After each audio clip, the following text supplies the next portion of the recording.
You waste your time. My purse is empty and my life can be of no value to you. Monsieur Hugo's mistaken. It's his life we came for. And one of you will have to pay for it.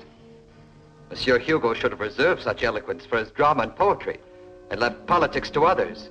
As for me, I'm willing to risk my life. Take him.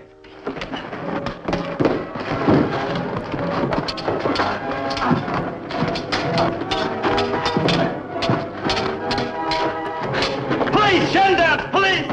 Gendarmes! Police! Help! Help! Gendarmes! Police! Help!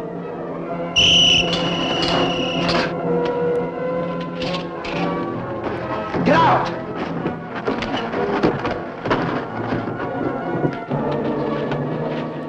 Get out of sight. Get rid of those clothes.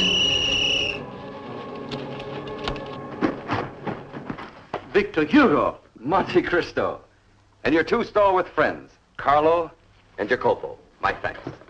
Gentlemen, Monsieur Hugo, what happened? 3 assassins tried to attack me. They were wearing Apache clothing. They went down that alley. We'll try and get them. Yours was a well-timed entrance, my friends.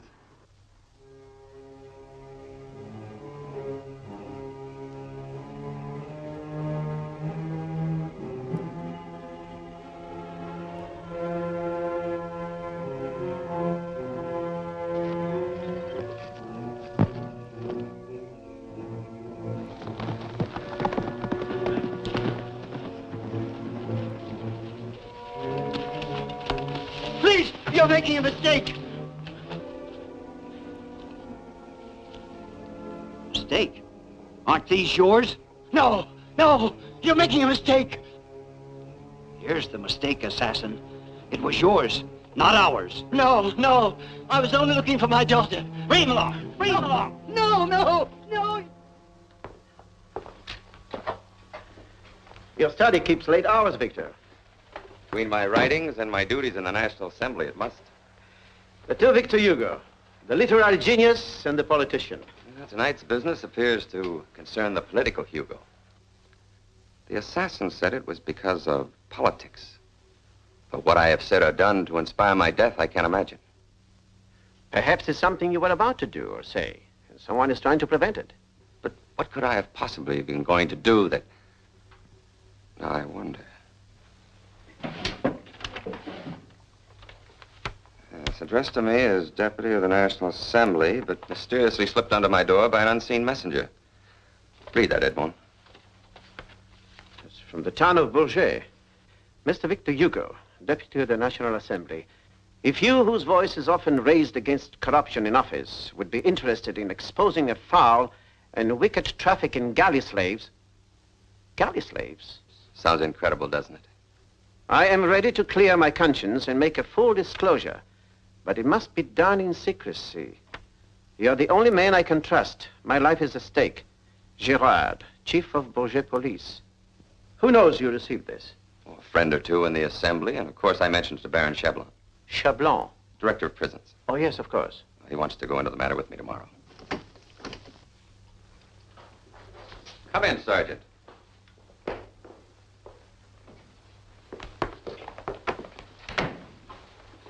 I see you caught one of them. In the act of discarding his Apache disguise, Monsieur Hugo. Please, monsieur. I had no hand in it, believe me. Do you recognize him, monsieur? Monsieur, I beg of you. This means my death by the guillotine. The death penalty for tonight's attack? It is automatic, monsieur. He's an ex-convict. 5 years in the galleys. In the galleys? Yes, monsieur. 5 years for stealing a loaf of bread. And persecuted by the police ever since. You take us for fools, pleading that worn-out nonsense. Was it police persecution that made you wear this? And this? And attack me with a dagger? I never saw those things before, monsieur. They were lying at his feet when we seized him. One moment, gentlemen. What did he do with the dagger? There was no dagger. So there was no dagger. What of it? He could be the man with the garrote? A bit of string easily disposed of?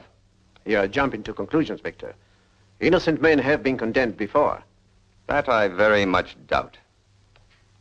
What were you doing in that alley? Tell Monsieur Hugo about your imaginary visit to your imaginary daughter. It's true, monsieur. I climbed into the yard of the residence with the hope that my daughter might still be employed there as a maid. I hoped to waken her without alarming the household. After midnight? I was starving, monsieur, and without a lodging. We questioned the household. They had never heard of this imaginary daughter. That would seem conclusive enough. Take him away. I'll prefer charges tomorrow. Just a moment. I would like to have the name of the prisoner. Marius Cambrai, age 49. No permanent address. Does it show where he was sentenced to the galleys? Yes, monsieur. By Magistrate Polino at Bourget. Bourget? Take him away. Good night, gentlemen. 5 years in the galleys for stealing a loaf of bread. Extreme, I admit. But after all, he was guilty, and he's doubtless guilty tonight. So my main contention remains unchallenged. Innocent men don't find themselves in such predicaments, Edmond. I would like to challenge that from my past, but not tonight. There is too much to do and there is no time to waste. Tonight? What are you going to do at this hour? I'm going to try to find out if that man is innocent. He said he was searching for his daughter in that street. Carlo, see what you can find out. I will, Edmond. My sentimental friend, that man is guilty, and I have no sympathy for hardened criminals. And until you do, Victor, you'll keep on writing this fashionable drivel. Think it over, my friend. Good night. My friend, while you are trying to prove this convict's innocence, I am going to find out who hired him to assassinate me. Good luck to both of us.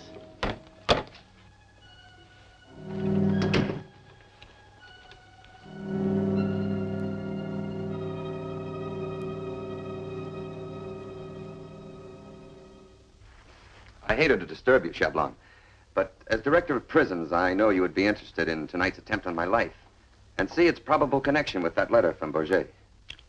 Interested is hardly the word, Victor. I'm profoundly shocked. The appeal of this police chief, Girard, must be investigated immediately.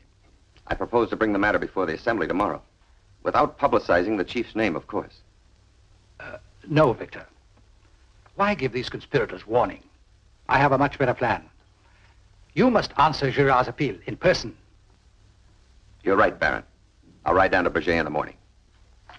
That might be too late. I think I have the answer. De Grissac, will you join us, please? The Chief Inspector of Prisons, de Grissac, is visiting me. He's an expert at this kind of thing. Let's put it in his hands.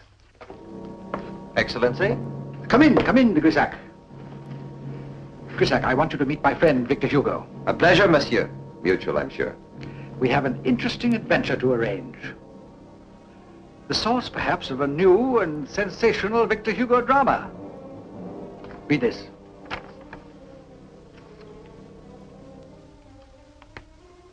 You said you spent 5 years as prisoner in the galleys. Yes, monsieur. 5 years. Chained to the oars in sun and rain. At night, thrown into the filthy hole.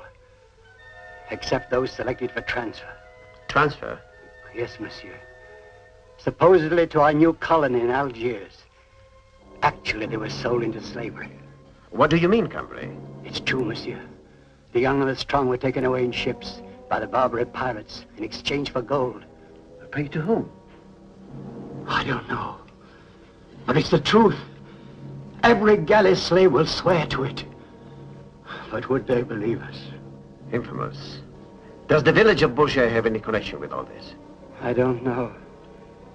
Except it is now the departure point for all criminals sentenced to Devil's Island, the Chateau d'If, and the galleys. Cambrai, do you have the courage to tell your story in the High Court? Why not, monsieur? I'm going to be put to death anyway. Have heart, my friend. We'll do everything we can about that.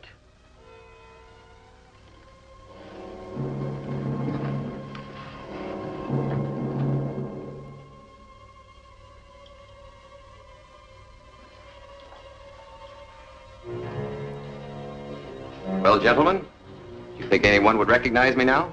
Never. Anyway, not as the famous Victor Hugo in that disguise. Don't you agree, de Grissac? Yes, indeed, Excellency. He'll do. For your protection, de Grissac will precede you to Bourget. Should anything go wrong from your interview with the police chief, he'll come to your aid instantly. Splendid. Then I'm off to Bourget.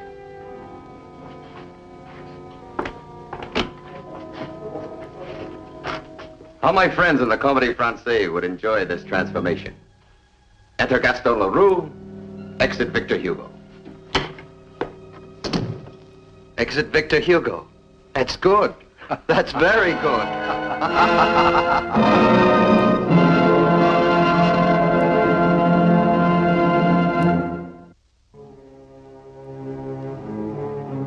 I don't know why Cambrai was first sent to the galleys. If I'm any judge of character, he's an honest man. Thank you, Jacopo. No, Jacopo. No man is born evil. Somewhere along the line of march, he stumbles and gets out of step with humanity. Ah, Carlo. Ah, food. I deserve it after last night's work. Then you did find out something about Cambray's daughter. He told the truth. His daughter worked at a nearby home up to a year ago. Good work. It's still no proof of Cambray's innocence. Well, at least it does prove that Cambrai told the truth about his daughter. As for the rest of the story, we must ride to Bourget to find the answers. Fresh horses, Jacopo. We are paying a visit to Chief Gerard of the Bourget police. After I finished.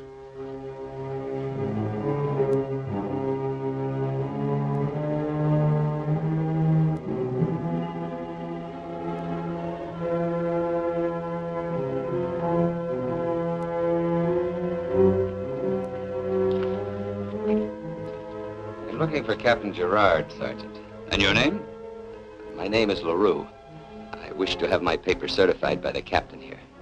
You'll find the captain inside, in his office. Thank you, Sergeant.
Tell me, Sergeant, will I find Captain Gerard in this building? What business do you have with the captain, monsieur? Oh, it is a personal matter. Then I'm afraid, monsieur, it's too late. Captain Gerard is dead. May I ask how he met his death? By a murderer's knife. Then my business must be presented to the magistrate of the court here. That will have to wait too, monsieur. Why? His Honor is engaged in a special session of the court. The murderer of Captain Gerard is on trial for his life. Nonsense. There can be no defense for what you have done, prisoner Leroux. It's an infamous crime. Captain Gerard murdered, brutally slain by this very knife. What have you to say about this in your own defense, Leroux? Your Honor, this is all a ridiculous mistake. You call murder ridiculous, sir? No, but the thought that I killed the captain certainly is. He was lying there dead when I entered the office. Then how did this knife happen to be in your hand? I took it because I thought I'd seen it before. And I have. It's the blade of a would-be assassin that attacked me in Paris just the other night. You're a Parisian? Of course I am. This states that you are Gaston Alfredo Leroux, an ex-convict. That's nonsense. It was merely a guise I was assuming. My name is not Leroux. I am Victor Hugo. Hugo? The author, the playwright? Yes, and I demand you release me. Did I hear the word demand? This is a tribunal of justice, and you are merely a suppliant here. Suppliant? I? Arrested upon a false charge? A man with my reputation, my position in society, and you call me a suppliant? Prisoner Leroux, have you prepared your conscience to hear, in proper humility, the sentence which is now about to be imposed upon you? But surely I have the right to trial before I'm sentenced. You have already been tried and convicted, Leroux. Tried? Convicted? Upon what grounds? On the evidence. Leroux, I ask you once again, have you anything to say? I have plenty to say. This is no court of justice. This is a star chamber presided over by a butcher. A charnel house which reeks with injustice. With a scorn for liberty, ignoring the most basic rights for humanity and man. Enough! This is a court of law, not a debating society for convicted murderers. Gaston Alfredo Leroux, having been found guilty of murder, tried and convicted under due process of law, I order that you be taken at once to the galleys at Toulon. There, under the law of France, to spend the rest of your natural life. The galleys? Take him away. One moment, please, Your Honor. Edmond. And who are you, sir, who dares to interrupt the dignity of this magistrate's court? The prisoner seems to know my name, although I can't say I recognize him.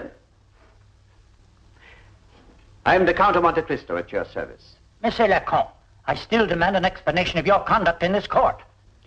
Well, I understand that the prisoner, whom you call Leroux, claims the identity of a very good friend of mine, Monsieur Victor Hugo. Claiming the identity of Edmond. And if he is, sir, can you supply us with an identification? Well, I must admit that there is a slight resemblance to my friend, but I can't say definitely it's he, for two reasons. What is this nonsense, Edmond? What are you trying to do? First, Victor Hugo is incapable of murder. Second, he always maintained that no innocent Frenchman could ever find himself in the position of the prisoner. An innocent man convicted for a crime he did not commit. Now, if you've finished, sir. Not quite, Your Honor. I wish to express my full opinion of this court. It is a contemptible caricature of a court of justice, and I cannot allow it to silence an innocent man. Here, Victor. Stand fast. Seize them!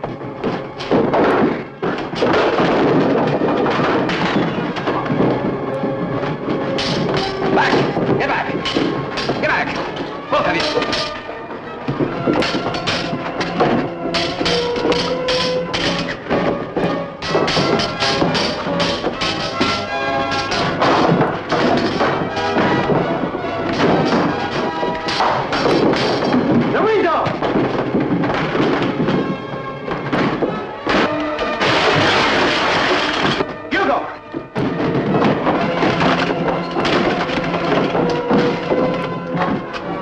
What's going on here?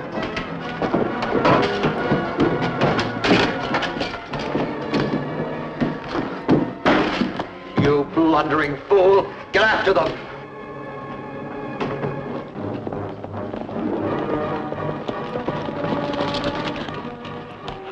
Take their horses out of sight and keep watch. But Edmond, the gendarmes are still following us. We've traveled only a few kilometers from Bourget. We won't let a few gendarmes and a few kilometers of road worry us now, my friend.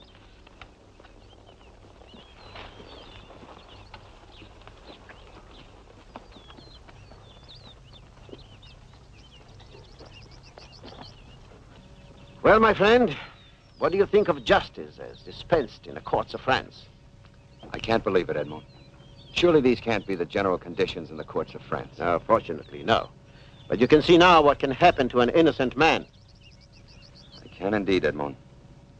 What about Cambrai? Is he innocent too? I'm convinced that he is. He also was sentenced by our mercenary friend, Magistrate Polignac. What do you mean, mercenary? What is usually the capital punishment in France for a convicted murderer? Why, death, of course. Hanging, the guillotine. But Polignac sentenced you to the galleys at Toulon. I wonder how much of a price you would bring at the slave market. Then you think Polignac is trafficking in slaves? Why not? It would mean great wealth for Polignac and the men behind him, if the traffic were great enough. And who can he be? The same men who sent you down here in disguise and who said that the Grisac would protect you. Baron Chablon? What better man than the director of prisons? He was in a position to arrange that all young, able-bodied prisoners shipped through Bourget be sentenced to those galleys as slave fodder. How can we prove it, Edmond? Edmond, the gendarmes are setting up roadblocks. Where? There, below. Send out those men. Cover every road.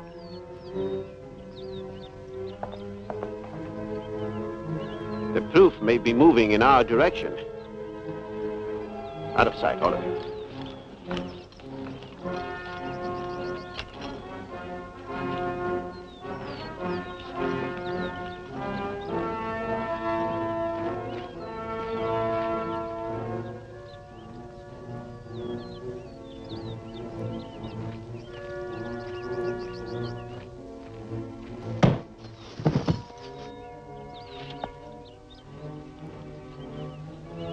Quietly, if you please.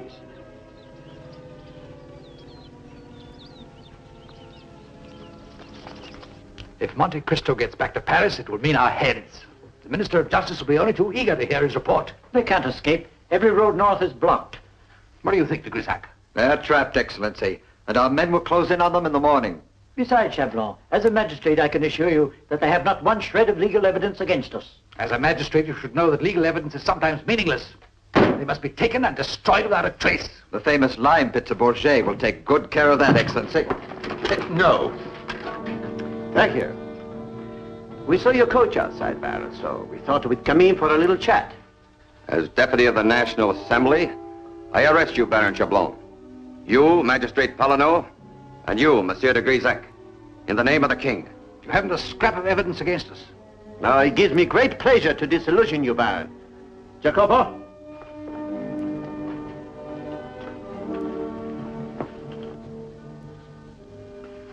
Sergeant Tyrrell has decided to throw himself upon the mercy of His Majesty the King.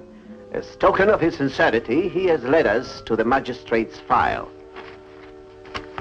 There is enough evidence in here to guillotine every one of you, or at least to send you to the galleys. Last act curtain, gentlemen. Oh, not yet, Victor.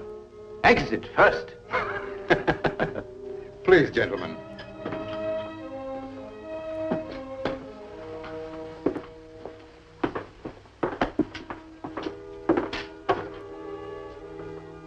Count, Monsieur Victor, all of you. How can I tell you how grateful I am? I'm glad you're a free man, Cambrai.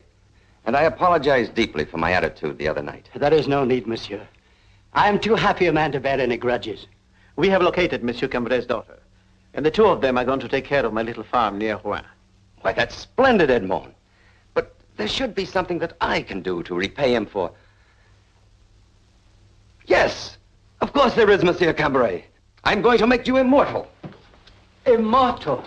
Yes, the hero of a novel. The story of a man who went to the galleys for stealing a loaf of bread, then was hounded all his life by the police. Yes. Yes, that's it.